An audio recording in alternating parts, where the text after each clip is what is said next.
রায়ন, ওঠো তাড়াতাড়ি, আজকে তো পুজো বাড়িতে, মনে নেই?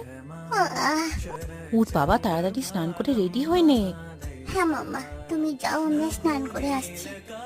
ও পুরোহিত আঙ্কেল, ভালো মতো পুজো করো, ঠিক আছে? আন্টি, কাশেরটা আমাকে দামে বাজাবো। ওটা আমি পাঞ্জাবিটা পরে খুব গরম লাগছে, আমি সোফায় বসিয়ে দাও। দিমা, 3বারের বেশি কিন্তু শঙ্খ বাজাবে না, ঠিক আছে? ও বাবা, এই অসহ্য গরমে কি পাঞ্জাবি পরা যায়? সব পরা যায়, নেমে আয় এবার সোফা থেকে।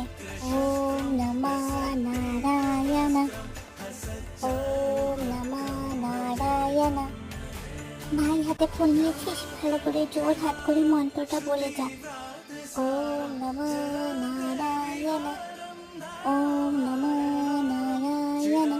আরে, ঘন্টা তো কোথায় চলে গেল? কোথায় গেল? এই তো, ঘন্টাটা দাও। এই ঠাকুর, আমাদের বিদ্যা দাও, বুদ্ধি দাও, তুমিও ভালো থাকো, আমাদেরও ভালো রেখো।